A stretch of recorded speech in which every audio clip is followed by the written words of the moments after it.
ಈ ಭೂಮಿ ಮೇಲೆ ಕಾಣದಿರುವಂಥ ಸ್ವರ್ಗ ನಾವಿನ್ನೆಲ್ಲೋ ಹುಡ್ಕೊಂಡು ಇದನ್ನು ನರಕ ಮಾಡಿ ಮೇಲ್ಗಡೆ ಸ್ವರ್ಗ ಹುಡುಕ್ತೀವಿ ಅಂತಂದರೆ ಅಲ್ಯಾರೋ ಸುಂದರಿಯರು ಕಾಯ್ತಿರ್ತಾರೆ ಅಂತಂದರೆ ಇದಕ್ಕಿಂತ ಮೂರ್ಖತನ ಮತ್ತು ಮುಟ್ಟಾಳ್ತನ ಇನ್ನೊಂದು ಇದೆಯಾ ಸರ್?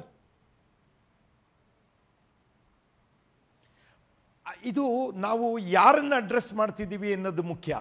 ಈ ಅವಿದ್ಯಾವಂತ ಬಡ ಕುಟುಂಬಗಳ ಇಂದ ಬಂದ ಹಳ್ಳಿಯಿಂದ ಬಂದಂತಹ ಬೆಟ್ಟಗುಡ್ಡಗಳಲ್ಲಿ ವಾಸಿಸುವಂಥ ಜನಗಳ ಗುಂಪಿನಿಂದ ಬಂದಂತಹ ವ್ಯಕ್ತಿಗೆ ಅವನಿಗೆ ಇತಿಹಾಸ ಗೊತ್ತಿಲ್ಲ, ಧರ್ಮ ಗೊತ್ತಿಲ್ಲ, ಸ್ವಾಭಿಮಾನ ಗೊತ್ತಿಲ್ಲ, ಅವನಿಗೆ ಇಸ್ಲಾಂ ಗೊತ್ತಿಲ್ಲ, ಕುರಾನ್ ಗೊತ್ತಿಲ್ಲ.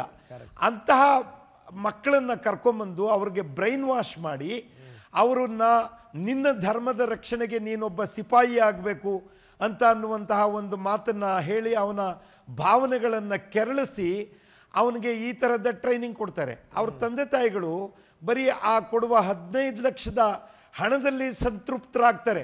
ಆ ರೀತಿಯ ಬಡತನ ಆ ಜನಗಳಲ್ಲಿದೆ. ಅಂಥವ್ರನ್ನ ಕರ್ಕೊಂಬಂದು ಈಗ ನಾವು ಅವರ ತಂದೆ ತಾಯಿಗಳನ್ನಾಗಲಿ, ಅವ್ರನ್ನ ಕಳಿಸ್ಕೊಟ್ಟ ತಂದೆ ತಾಯಿಗಳನ್ನಾಗಲಿ, ಆ ಊರಿನ ಜನರನ್ನಾಗಲಿ, ಅವ್ರು ಯಾವ ಧರ್ಮಕ್ಕೆ ಸೇರಿದ್ದಾರೆ, ಯಾವ ಪ್ರಾಂತ್ಯಕ್ಕೆ ಸೇರಿದ್ದಾರೆ, ಅವ್ರನ್ನೆಲ್ಲರನ್ನೂ ಸಾರಾಸಗಟಾಗಿ ಬೈಯೋ ಅಂಥದ್ದು ಸರಿ ಅಲ್ಲ. ಆದರೆ ಅವ್ರ ಸಪೋರ್ಟ್ ಇಲ್ಲದೇನೂ ಇದು ಸಾಧ್ಯವಿಲ್ಲ. ಈ ಓವರ್ ಗ್ರೌಂಡ್ನ ಕೆಲವರು ಏನಿದ್ದಾರೆ ಅವರುಗಳು ಅವ್ರನ್ನ ಟಾರ್ಗೆಟ್, ಅವ್ರನ್ನ ISI ಬಹಳ ವ್ಯವಸ್ಥಿತವಾಗಿ ಇಂಟೆಲಿಜೆನ್ಸ್ ಕಲೆಕ್ಟ್ ಮಾಡುತ್ತೆ. ಕಾಶ್ಮೀರದಲ್ಲಿ ಯಾರು ಪೊಲೀಸ್ ಆ್ಯಕ್ಷನ್ನಿಂದ ವಿಕ್ಟಿಮ್ಸ್ ಆಗಿದ್ದಾರೋ ಅಂಥವರ ಅಣ್ಣ ತಮ್ಮಂದಿರನ್ನ, ಅಕ್ಕ ತಂಗಿಯರನ್ನ ಇವರು ಮೊದಲು ತಮ್ಮ ಬುಟ್ಟಿಯಲ್ಲಿ ಹಾಕೊಳ್ಳೋಕೆ ಪ್ರಯತ್ನ ಮಾಡ್ತಾರೆ. ನೀನು ಇವ್ರ ವಿರುದ್ಧ ರಿವೆಂಜ್ ತಗೊಳ್ಬೇಕು, ನಿನ್ನ ತಂದೆಯನ್ನು ಕೊಂದವ್ರಿಗೆ ನೀನು ಪ್ರತಿಕಾರ ತಗೊಳ್ಳಿಲ್ಲ ಅಂದರೆ ನೀನು ಎಂಥ ಮಗ, ಈ ಥರದ ಭಾವನೆಗಳನ್ನು ಅವರನ್ನು ಕೆರಳಿಸಿ ಮತ್ತು ಅವ್ರಿಗೆ ಹಣ ಕೊಟ್ಟು, ಅಥವಾ ಇದನ್ನು ಮಾಡಲಿಲ್ಲ ಅಂತ ಅಂದರೆ ನಿನ್ನ ಕಿಡ್ನ್ಯಾಪ್ ಮಾಡಿರುವ ತಂಗಿಯನ್ನು ರೇಪ್ ಮಾಡ್ತೇವೆ, ಕೊಲ್ತೇವೆ, ಈ ತರಹದ ಭಯವನ್ನು ಅವ್ರಿಗೆ ಹುಟ್ಟಿಸೋ ಅಂಥ ನಿದರ್ಶನಗಳನ್ನು ನಾನು ಕಣ್ಣಾರೆ ನೋಡಿದ್ದೇನೆ. ನಾನು ಹಲವಾರು ಜನರುಗಳನ್ನ ಇಂಟ್ರಾಗೇಟ್ ಮಾಡಿ ನೋಡಿದ್ದೇನೆ. ಈ ಟೆರರಿಸಮ್ ಹೇಗೆ ಆಪರೇಟ್ ಮಾಡುತ್ತೆ, ಇವರ ನರನಾಡಿಗಳು ಹೇಗೆ ಈ ಸಿಸ್ಟಮ್ನಲ್ಲಿ ಬೆರ್ತ್ ಹೋಗಿದ್ದಾವೆ ಅಂತ ಅನ್ನೋದ್ರ ಬಗ್ಗೆ ನಾನು ಆಳವಾಗಿ ಅಧ್ಯಯನ ಮಾಡಿದ್ದೇನೆ. ಇದರಲ್ಲಿ ಕೆಲವೇ ಕೆಲವು ಮುಖಾಮುಖಿ ನೀವು ನೋಡಿದಿರಿ ಅಷ್ಟೇ ಅಲ್ಲ, ಈ ಗುಂಡಿನ ವಿನಿಮಯ ಕೂಡ ಆಗಿದೆ, ನೀವು ಕೂಡ ಅವ್ರ ಮೇಲೆ ಗುಂಡು ಹಾರಿಸಿದಿರಿ. ಆ ಸ್ಥಿತಿ, ಆ ಸಂದರ್ಭ ಹೇಗಿತ್ತು ಸರ್? ಯಾವ ಸಂದರ್ಭ ಅದು? ಒಂದು ಫಿದಾಯಿನ್ ಅಟ್ಯಾಕ್ ಬಗ್ಗೆ ನಾನು ನಿಮಗೆ ಹೇಳಲಿಕ್ಕೆ ಇಷ್ಟಪಡ್ತೇನೆ. ಇದು 91ನೇ ಇಸ್ವಿಯಲ್ಲಿ ನಡೆದಂಥ ಘಟನೆ. ಶ್ರೀನಗರದ ಡೆಲ್ ಲೇಕ್ ಪಕ್ಕದಲ್ಲಿ ಇದ್ದಂತಹ ಒಂದು CRPF ಕ್ಯಾಂಪ್ ಮೇಲೆ ಸುಮಾರು ಸಂಜೆ 7 ಗಂಟೆಗೆ ಇಬ್ಬರು ಉಗ್ರವಾದಿಗಳು ಕ್ಯಾಂಪ್ ಒಳಕ್ಕೆ ಅಲ್ಲಿದ್ದ ಕಾಂಪೌಂಡನ್ನು ದಾಟಿ, ಬಾರ್ಬ್ಡ್ ವೈರನ್ನು ಕಟ್ ಮಾಡಿ ಕಾಂಪೌಂಡನ್ನು ದಾಟಿ ಅಟ್ಯಾಕ್ ಮಾಡಿದ್ರು ಅಂತ ಅನ್ನುವಂತಹ ವಿಷಯ ನನಗೆ ವೈರ್ಲೆಸ್ ಮೆಸೇಜ್ ಬರುತ್ತೆ. ತಕ್ಷಣ ನಾನು ನನ್ನ ಪರ್ಸನಲ್ ಸೆಕ್ಯೂರಿಟಿ ಗಾರ್ಡ್ಸ್ನ ಕರ್ಕೊಂಡು, ಅದಕ್ಕಾಗಿ ಒಂದು ಡ್ರಿಲ್ ಇರುತ್ತೆ ನಮಗೆ, ಯಾವ್ಯಾವ ಎಕ್ವಿಪ್ಮೆಂಟ್ ತಗೊಂಡು ಹೋಗಬೇಕು, ಯಾವ್ಯಾವ ವೆಪನ್ಸು, ಎಷ್ಟು ಅಮ್ಯುನಿಷನ್ ತಗೊಂಡು ಹೋಗಬೇಕು, ಯಾವ ವೆಹಿಕಲ್ಗಳಲ್ಲಿ ಹೋಗಬೇಕು, ಯಾವ ಮಾರ್ಗದಲ್ಲಿ ಹೋಗಬೇಕು, ಈ ಥರದ್ದನ್ನೆಲ್ಲ ನಾವು ಪೂರ್ವ ನಿರ್ಧಾರ ಮಾಡಿಕೊಂಡಿರ್ತೇವೆ. ಅಂಥ ಸಂದರ್ಭದಲ್ಲಿ ಕೆಲವು ನಿಮಿಷದಲ್ಲಿ, ಸುಮಾರು 2-3 ನಿಮಿಷದಲ್ಲಿ ನಾನು ಪೆಹಲ್ಗಾಮ್ ಅನ್ನೋ ಒಂದು ಪ್ರದೇಶದಿಂದ ಈ ಡೆಲ್ ಲೇಕ್ನ ಈ ಅಟ್ಯಾಕ್ ಆಗಿರೋ ಸ್ಥಳಕ್ಕೆ ತಲುಪಿದೆ. ಅಲ್ಲಿ ಆ ವೇಳೆಗೆ ನಾನು ಅಕಾಡೆಮಿಯಲ್ಲಿ ಇನ್ಸ್ಟ್ರಕ್ಟ್ ಆಗಿದ್ದಾಗ ನನ್ನ ಟ್ರೈನಿ ಒಬ್ಬ ಆನಂದನ್ ಅನ್ನುವ ತಮಿಳುನಾಡಿನ ಆಫೀಸರ್, ಬಹಳ ಬ್ರೇವ್ ಆಫೀಸರ್, ಈಗಾಗಲೇ 2 ಗ್ಯಾಲೆಂಟ್ರಿ ಮೆಡಲ್ಗಳನ್ನ ಪಡ್ಕೊಂಡಿದ್ದಂತಹ ಆಫೀಸರ್ ನನಗೆ ಸಿಕ್ಕದ. ಅವನು ಹೇಳ್ದ, ಸಾರ್ ತಾವೆಲ್ಲ ಯಾಕೆ ಬಂದ್ರಿ, ನಾವಿದ್ದೀವಲ್ಲ, ನಾವೇ ಹ್ಯಾಂಡಲ್ ಮಾಡ್ತೀವಿ, ನೀವು ಒಂದು ಕಡೆ ಕುಳಿತುಕೊಳ್ಳಿ ಅಂತ ಅಂದ. ನಾನು ಹೇಳಿದೆ, ನೋಡಪ್ಪ ನಾನೆಲ್ಲ ಬಂದಿರೋದು ನಿಮ್ಮ ಸಪೋರ್ಟ್ಗೆ, ನಾನು ಕುಳಿತುಕೊಳ್ಳೋಕ್ಕಾಗುತ್ತಾ ಅಂತ ಹೇಳಿದೆ. ಆ ವೇಳೆಗಾಗಲೇ ಇಬ್ಬರು ಟೆರರಿಸ್ಟ್ಸ್ ಅಲ್ಲಿ ಒಬ್ಬ ಕಾಂಪೌಂಡನ್ನು ಹಾರುವಾಗ ಅವನು ತನ್ನ ಬೆಲ್ಟಲ್ಲಿ ಕಟ್ಕೊಂಡಿದ್ದಂಥ ಪ್ರೈಮ್ ಮಾಡಿದ್ದ ಗ್ರೆನೇಡ್ ಸಿಡಿದು ಅವನ ಶರೀರ ಛಿದ್ರವಾಗಿ ಅಲ್ಲಿ ಬಿದ್ದಿತ್ತು. ಇನ್ನೊಬ್ಬ ಟೆರರಿಸ್ಟ್ ಎಲ್ಲ ಔತಿದ್ದಾನೆ, ಯಾರ ಮೇಲೆ ಫೈರ್ ಮಾಡ್ತಾನೆ ಅಂತ ಅನ್ನೋದು ಆ ಕ್ಯಾಂಪ್ನಲ್ಲಿ ಗೊತ್ತಾಗಲಿಲ್ಲ.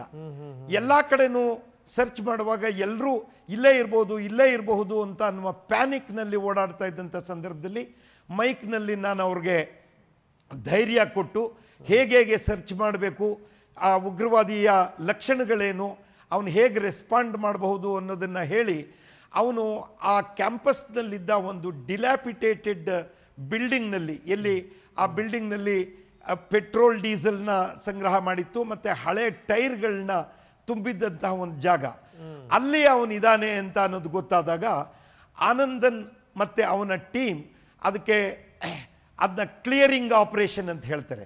ಟೆರರಿಸ್ಟ್ ಒಂದು ಬಿಲ್ಡಿಂಗ್ನಲ್ಲಿದ್ದಾಗ ಅದನ್ನ ಕ್ಲಿಯರ್ ಮಾಡಲಿಕ್ಕೆ ಒಂದು ಕೌಂಟರ್ ಟೆರರಿಸಮ್ನ ಡ್ರಿಲ್ ಇರುತ್ತೆ.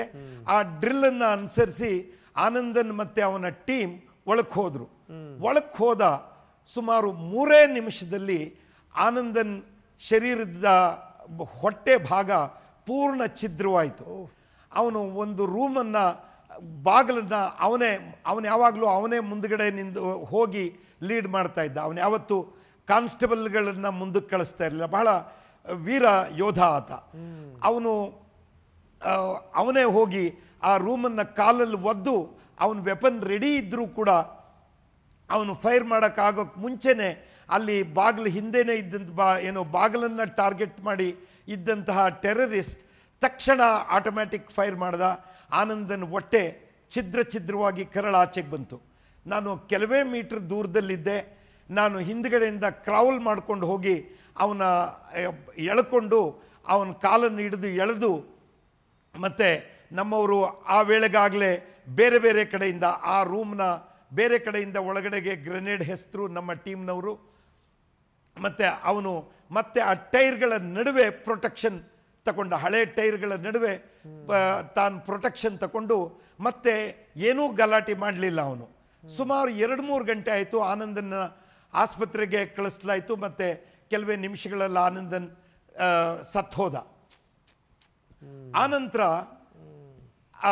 ಅವನು ಟೆರರಿಸ್ಟ್ ಈ ಬಿಲ್ಡಿಂಗ್ನಲ್ಲಿ ಇದ್ದಾನೆ ಅನ್ನೋದು ಗೊತ್ತಾದ ಮೇಲೆ ಅವನು ಒಂದು ರೂಮ್ನಿಂದ ಇನ್ನೊಂದು ರೂಮ್ಗೆ ಓಡ್ ಹೋಗ್ತಾ ಇದ್ದ. ಆಗ ಒಂದು ತೀರ್ಮಾನ ಮಾಡೋದಕ್ಕೆ ನನಗೆ ನಮ್ಮ ಸೀನಿಯರ್ಗಳಿಂದ ಆದೇಶ ಬಂತು, ಆ ಬಿಲ್ಡಿಂಗ್ಗೆ ಬೆಂಕಿ ಹಾಕ್ಬಿಡಿ ಅಂತ.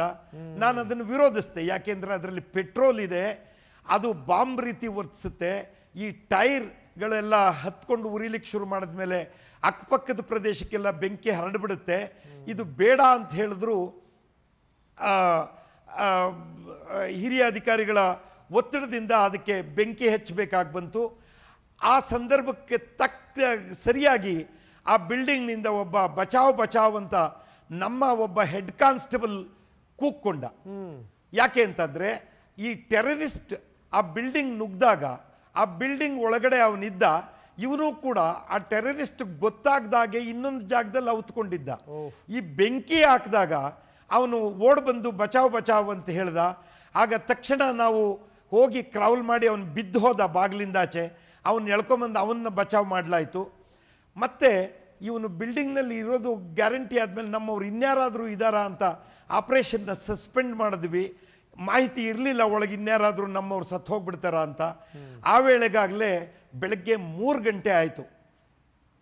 ಸಾಮಾನ್ಯವಾಗಿ ಟೆರರಿಸ್ಟ್ಗಳಿಗೆ ಕೌಂಟರ್ ಟೆರರ್ ಅಟ್ಯಾಕ್ ಮಾಡೋದೇನಂತ ಅಂದರೆ ಅವರನ್ನು ಸತಾಯಿಸಿ ಅವರು ಸುಸ್ತಾಗುವ ಹಾಗೆ ಮಾಡಿ, ಆ ಸಂದರ್ಭದಲ್ಲಿ ಈ ಫಸ್ಟ್ ಲೈಟ್ನಲ್ಲಿ ಸಾಮಾನ್ಯವಾಗಿ ಎಂಥ ಮನುಷ್ಯರಿಗೂ ತನಗೆ ಮಂಪರು ಬರುತ್ತೆ, ನಿದ್ದೆ ಎಳಿತಾ ಇರುತ್ತೆ.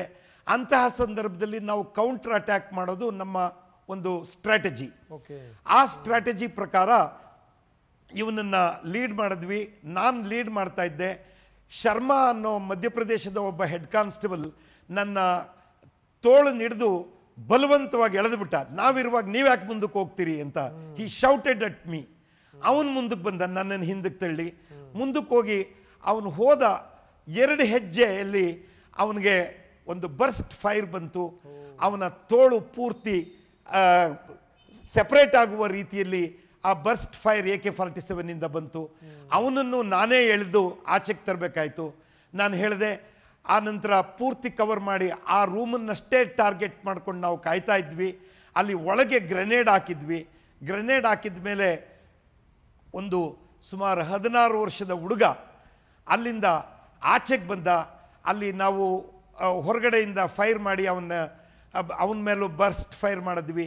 ಅವನು ಹಾಗೆ ಕೂತ್ಕೊಂಡ್ಬಿಟ್ಟ. ಬುಲೆಟ್ ಪೂರ್ತಿ ಅವನ ಎದೆಗೆ ಛಿದ್ರವಾಗಿ ಅವನು ಹಾಗೆ ಕುತ್ಕೊಂಬಿಟ್ಟ. ಆ ನಂತರ ಬೇರೆ ಯಾರು ಇಲ್ಲ ಅನ್ನೋದನ್ನ ಸಾಬೀತು ಮಾಡಿಕೊಂಡು, ಯಾಕೆ ಅಂತ ಅಂದರೆ ಟೆರರಿಸ್ಟ್ಗಳು ಇಬ್ಬರಿದ್ದಾಗ ಒಬ್ಬನ್ನ ಈ ರೀತಿ ಕೊಲ್ಲೋದಕ್ಕೆ ಸಾಯೋದಕ್ಕೆ ಬಿಟ್ಟು ಮತ್ತೆ ಅವನ ಹಿಂದ್ಗಡೆ ಬರುವಂತಹ ಸೆಕ್ಯೂರಿಟಿ ಫೋರ್ಸ್ನ ಜನಗಳನ್ನ ಕೊಲ್ಲೋದು ಅವರ ಟೆಕ್ನಿಕ್ ಆಗಿರುತ್ತೆ.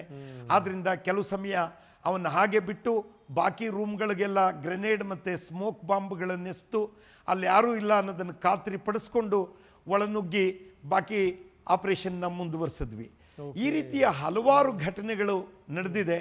ಇದರಲ್ಲಿ ಟೆರರಿಸ್ಟ್ಗಳು ಈ ಮುಗ್ಧ ಜನಗಳನ್ನು ಬಳಸ್ಕೊಂಡು ಈ Pakistani ISI inter services intelligence agency ಅಂತ ಏನು ಹೇಳ್ತೇವೆ, ಅವರು ಪಾಕಿಸ್ತಾನದ ಸೈನ್ಯದ ಕುಮ್ಮಕ್ಕಿನಿಂದ ಅಲ್ಲಿಯ ರಾಜಕಾರಣಿಗಳ ಕುಮ್ಮಕ್ಕಿನಿಂದ ಈ ಟೆರರಿಸಮ್ನ ಕಾಶ್ಮೀರದಲ್ಲಿ ಜೀವಂತವಾಗಿರೋದಕ್ಕೆ ಬಿಟ್ಟಿದ್ದಾರೆ. ಇದಕ್ಕೆ ಕಾರಣ ಏನು ಅಂದರೆ, ಯಾಕೆ ಪಾಕಿಸ್ತಾನಿ ಸೈನ್ಯ ಮುಖಾಮುಖಿಯಾಗಿ ಬಂದು ಯುದ್ಧ ಮಾಡಲ್ಲ, ಈ ಟೆರರಿಸ್ಟ್ಗಳನ್ನು ಯಾಕೆ ಬಳಸ್ಕೊಳ್ಳುತ್ತೆ, ಮುಗ್ಧ ಜನರನ್ನ ಯಾಕೆ ಬಳಸ್ಕೊಳ್ಳುತ್ತೆ ಅಂತ ಅನ್ನೋದ್ರ ಹಿಂದ್ಗಡೆ ಒಂದು ಬಲವಾದ ಕಾರಣವಿದೆ.